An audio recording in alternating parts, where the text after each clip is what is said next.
Estamos aquí con Eileen Myles, autora de Chelsea Girls.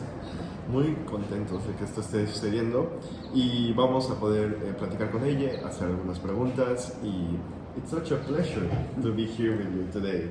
I really love Chelsea Girls, and I think that this is the first time the book is published in Spanish. Yeah. Yes, and it is published in 2024. I read it in Spanish, and then I read it in English. Oh, fantastic! Yeah. I loved it. What do you think? Yeah. I think the translation is good. Yeah. I really like it, but I also could read the prologue that you wrote for the edition of 2015 in English. Yeah. Where you say, well, it has been 20 years since Chelsea Girls was published, and this is what I think on the book now.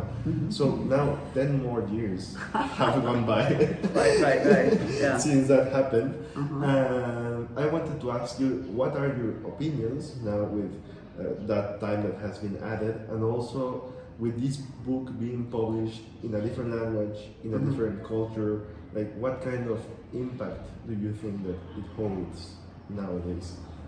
I mean, I think that it's really important to be published in Spanish right now, because I think that because of the horrendous state of the U.S. government and our actions in the world, and at this moment with this election coming up, and we don't know what's going to happen, and we do know what the worst thing that could happen would be, and that involves a person who's actively threatened Mexico. And so I feel like the conversation between artists and readers and intellectuals is more important than ever. And so I feel like this is very much speaking from the inside of my culture to the inside of another culture. And I feel like that's maybe a real survival tactic in a way. Well, I completely agree with you. When I read it, I had the impression that it is a very personal book, but also a very politic book. Good. A book that delves in a lot of, maybe government politics that affect our lives and how they correspond to our lives. And so, I don't know, I have the impression that this is a very risky book in a way, like if I would have written it, it is great, I wish I could write like that, but I would feel that I were risking too much, because I don't know, you share so much about yourselves, about your opinions, and you put them in such a way that for me it was great. It was a huge impact. But did you ever feel that when you were writing the book, that maybe you were risking too much by writing Chelsea Girls? Well, there were things I didn't write, and so that would have been risking too much. You know what I mean? I feel like I sort of hedge my bets when I write, and have a feeling about what I can say and what I can write. And again, I think it's fictionalized. I call it fiction because I have a lot of jokes about the fact that my own name is fiction. I didn't write Eileen Myles. That just was given to me, and I've managed to use it and work with it for 74 years. But the fact that I have all this information about their life means that I can use it in fiction, and also use it the way I want, like to remove elements and rearrange elements and fictionalize some parts. And so to me, it's all fiction, because finally, I think fiction is about the arrangement of what you put next to what, and so there's all kinds of aesthetic protection in terms of risk. But I do think that I'm a little bit innocent in terms of the effect of some of the content. I mean, I knew that I had lived in a certain way and seen things and experienced things, and that they may not be part of the general consciousness of the world. And so it seemed very important to me to order these things in a way and put them out as a message to the world, And I was actually surprised when I first tried to get the book published that I had a lot of problems. I mean, editors would be like, because they wanted in the in the 80s and 90s, editors really wanted a redemptive arc in fiction. They wanted it to be kind of a happy ending, and they wanted things to work out continuously. And I thought, that is such a lie. Things continuously don't work out, Yes, exactly. you know? And so writing from the position that I was writing from, it was just problematic to get it published, because it was just like, it wasn't the story they wanted to tell. It wasn't the who wants to hear about poverty, who wants to hear about lesbians, who wants to hear about working class history. I mean, I think all those things, unless they are, the person wins. The person must triumph, being female, being queer, being from an underclass. He must become assimilated and absorbed, and you know, being. Which is, I think, a narrative that still prevails in mainstream media nowadays. Right? Yes. Especially maybe in U.S. fiction. Well, I have that impression that at the end, the main character has to succeed somehow. you Yeah. see? And also, regarding what you're saying about the history of how the book was published, I read in one of your interviews that you wrote this book from 1980 to 1993. So around 13 years writing Yeah. and publishing the book. Well, I think it's a long time, right? Yeah. To write a book. Like, is that common in your creative process, or was each book special in that way? Both really, because I think I also took 10 years to write Inferno, not the next book. The next book took 5 years, and then the book after that took 10. But it's also in a life in which I'm writing a lot of poetry and publishing books. I'm traveling a lot. I'm teaching. I've never, even now, I've never had a year where I simply sit down and write. Okay. You know, and I don't know, because, again, this year was intending to be that year, you know what I mean?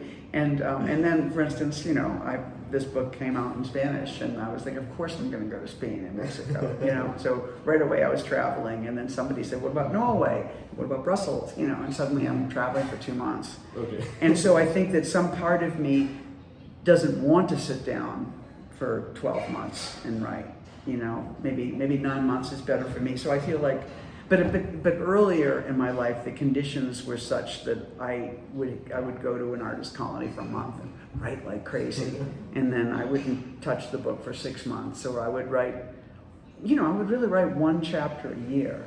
Okay. And I didn't know in all that time I wanted it to become a novel. I thought of it as an accordion novel, or I thought of it as like, I've said this a lot, but like Truffaut's movies, where he would document a boy's life at all these different and I wanted to make these be all those little films, but there still was some fear and some lack of confidence that it would come together. So slow is always the best way for me to continue. And how do you balance those efforts of documenting someone's life, maybe even your life, and writing fiction? I know that you've said something about the arrangement, but really, how do you find the balance between saying, well, this is documentation, this is fiction, why should we call this a novel or a memoir? Yeah. For me, it's the rhythm and the sound, too. It's sort of like just the way a lot of the chapters begin, to me, is pure storytelling. It's not, even if there was this love affair with somebody that I personally have all these complicated feelings about, I was really waiting until it became myth. Okay. And that I could tell it from a mythic place, and I wasn't wanting to like slam somebody or exonerate myself, but really to make it be this artifice, that made those memories both transportable, but also not just raw. Okay. Yeah. Not just raw. Yeah. That's an interesting way of saying it, I would say. And I was also thinking that. Just to say that, but the rhythm for me, rhythm is always, it's like the rhythm of the telling. It's almost like when you're pouring something out, and it's sort of like you don't want to lose control. You want to just, and when I can feel that, then I can do it. Yeah. Well, talking about rhythm, I think that's very much the answer that a poet would give, right? Like the importance of freedom. And I think that you came from poetry, and then you began writing prose, Yeah. right? How was that change for you? Do you think there's a huge change between your mindset when you do poetry and you do prose? Or? No, I just think when I'm here, I have more space. I mean, I know what a poem is, and it is very different because it's sort of, it has a different measure, and I can feel the difference when I get a line, and it's just absolutely different from like the line that might provoke a chapter in this book feels leading. You know, like I can feel there's a whole reality behind it, and it's just the trigger, you know, whereas the poem, it's sort of like, it's already itself in a way. Okay. And were you aware when you took the decision of saying, I'm going to write prose, or was it something that came naturally to you? No, I really had to, it was hard run. I really had to figure out how to do it, you know, because I wasn't, you know, even in college, I went to a good college, but not a college or a high school where they actually taught you how to write essays and things like that. Didn't happen. And I read a lot, but I never really understood the organization of prose. And so one of the ways that I really learned is I wrote art reviews in the 80s, and I would work with editors, and they would be like, that's not a sentence, you know, or they would be moving stuff around. And, you know, I didn't accept all their rules in here, but it did give me more confidence that I could produce prose. Okay. You know, like the average book art review is 400 words. And then later, the average column was 1,000 words. And then an article was 2,000 words. You know, and so each one of those was accumulating more words on the page. And I, you know, so the first chapter in here that I wrote, I think it was 10 pages. Or was it 20 pages? I can't remember which, but Bread and Water is the first thing I wrote, and it's very simple. It's I think you can tell from that it's the most raw writing in the book. And you know, when I did that, I thought, good, okay, I've covered that much paper. I can do that again. You know, and the book became, because most of the stories are 10 or 20 pages long on a typewriter. You know, and so they were. I was building confidence. So did you have, like, when you started that chapter, did you have an idea of where you wanted to go with the whole book? Or was it something that appeared chapter by chapter? I think chapter by chapter. I mean, I had an idea of wanting to write a certain kind of, I can't remember if I had this thought later or in the course of writing it, but like kind of a female human history. You know, it was sort of like, so for instance, there's a chapter about sexual assault in there. And I wrote that very late because when I had the book all together, I thought, a book about this kind of life has to include that too. You know what I mean? Like if that happened in a life like this, then that needs to be part of the story. You know, and I very deliberately wrote that story to be included in the book. You know. Okay. And then, you know, and then some things were just out of the blue. Like there's a story called Neuromancer, and it was just like while I was finishing the book, I was just loving William Gibson, and so suddenly it triggered this memory of tripping, and it just was a nice way to kind of package it. And that was like the last thing I popped into the book.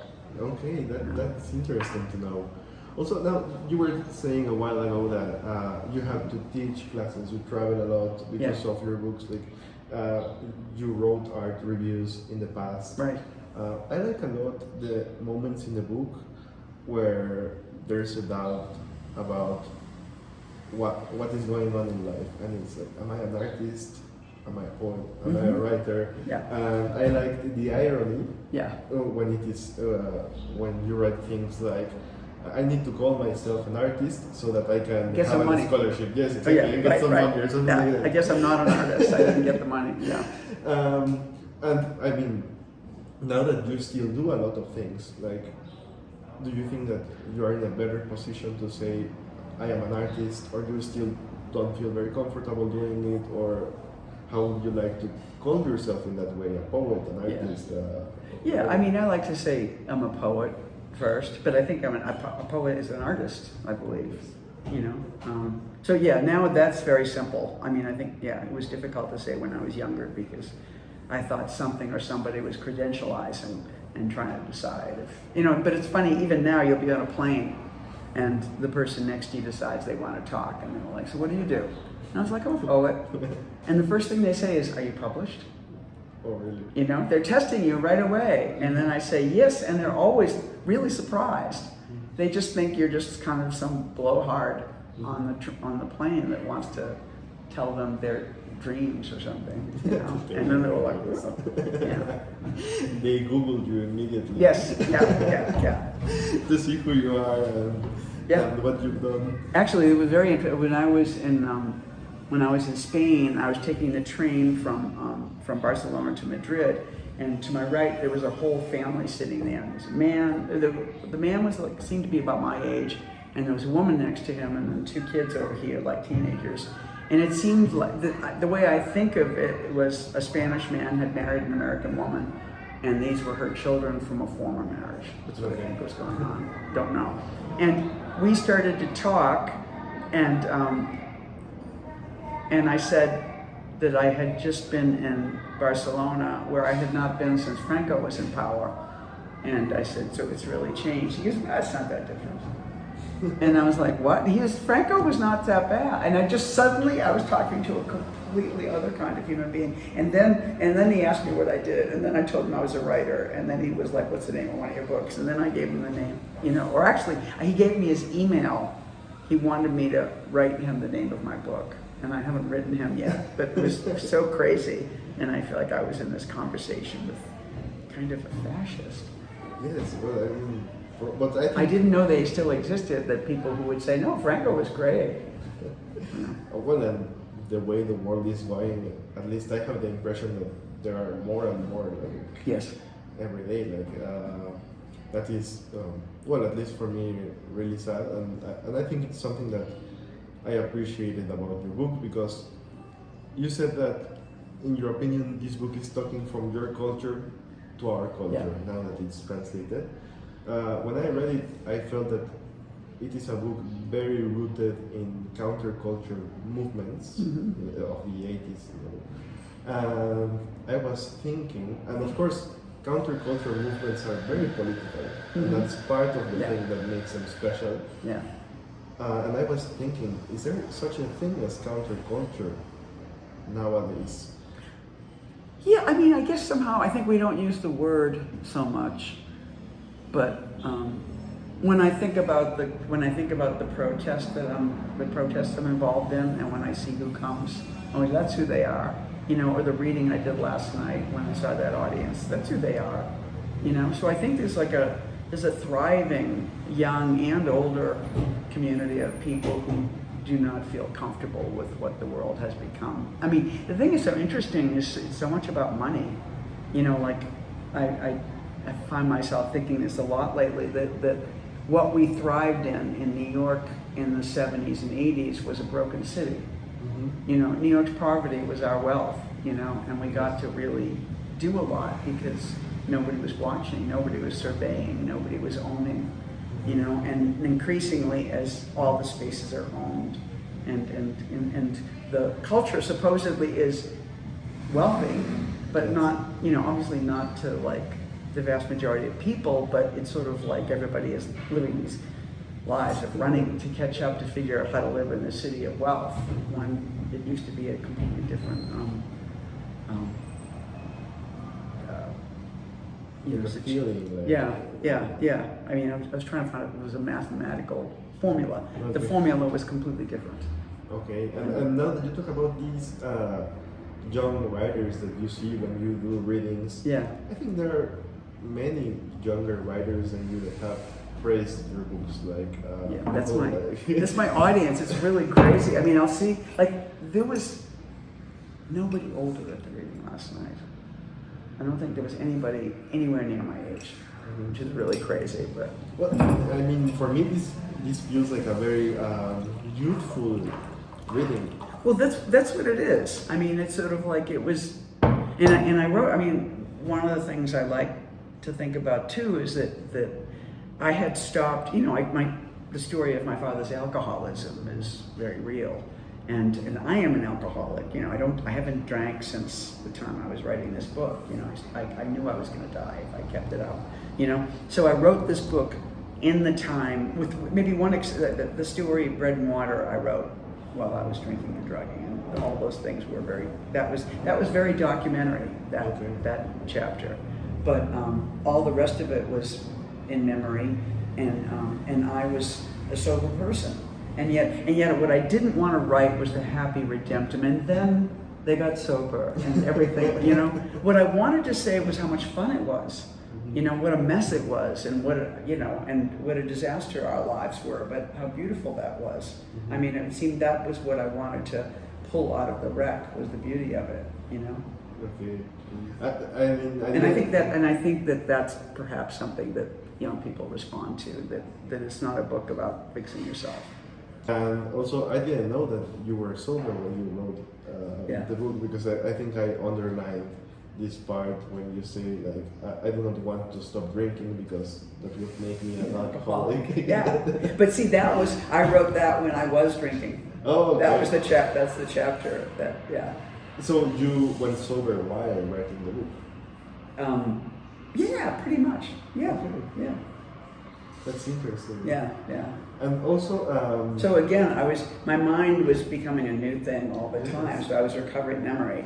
You know, it's sort of like I have a book of poetry called Not Me, and it's like, and it's funny. It's the same thing. It's like very popular with young people. You know, and was also written out of that energy. Okay. Yeah. And all these young writers that praise you. I read, for example, Maggie Nelson. Oh yeah.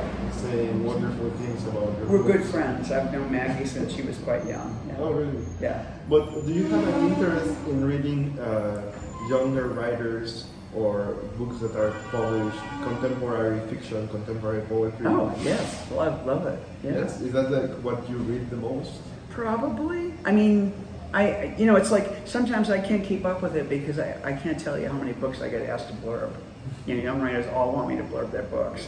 So sometimes I can tell a book is interesting, but you know, the thing with blurbing is they want you to read it now. Mm-hmm. You know, sometimes they'll say in 6 months, which is great, but often they're like, could you do this in 2 weeks? And I was like, so you want me to just drop everything and read your book right now? And I can't do that, you know? But what I'll do when they're interesting is I'll say, you know, send me the galley, or maybe I have it. And so I keep a stack of books that I want to read, and so and that's where I find really great young books. Like I read Elena Petrero, Bad Habits. You know this book? Yes. Yeah, I mean, I love that book. I mean, I'm assuming she's young, but I think so. I'm not sure. I don't know. Yeah, but and I don't know. It was just another what's it called? Workday. I've read a novel by an American writer, Erica Peplin. You know, it was called Workday. Work Nights, and it came out. I think it came out with a big press, mainstream press, and I thought it was fantastic. I haven't read that one. I must check it out. I think we are running short of time, okay, so just one last question, sure. And is it okay? And then we can do the reading. Just for the people who are going to watch this video, like what maybe 3 book recommendations that you would give them. Oh, okay. Well, I will. I mean, I will say I can't help. I think Elena Petrero's book is one. Fernando Flores is a writer who I really love, and he wrote a book. He's written a number of books. His new book is called Brother Bronte, and his book that I really loved, his novel is Tears of the Sweat Pig. I think it's a novel. Yeah, he was born in Mexico and grew up in southern Texas, and he's really astonishing. Okay. And then what else? Well, you know, out of the blue, it's just like I'm reading. Well, this is not a new young person; it's an old. It can be whatever. There's a writer, a British-Irish writer named Elizabeth Bowen, and I just read a book by her called The Far North, and I'm really excited to read more of her. I mean, she's so subtle, and it's dense, and it's so rich, and it's kind of miraculous, you know. And I heard she writes ghost stories, which I'm interested in. Ghost stories. Yeah. Okay. And I know I met what's her name, Mariana Enrique. Well, because Yeah, I'm excited to read her work because I heard she also writes about ghosts. yes. Yeah. and just why are you interested in ghosts? I don't know. I just, you know, like I think it's about the book that I'm writing, and I feel like because I've been thinking about shadows, and now shadows are becoming ghosts, and so I want to think about that. I don't know. I've never written anything like that, but I'm interested in, you know, because now I'm at the point where there's many parts to this book, and I was like, what's the fluid that links them together? Maybe it's ghosts. Now I wanted to read that book. Yeah, a few years. Yeah. In a few years. Yeah. Well, so I will thank you for being here.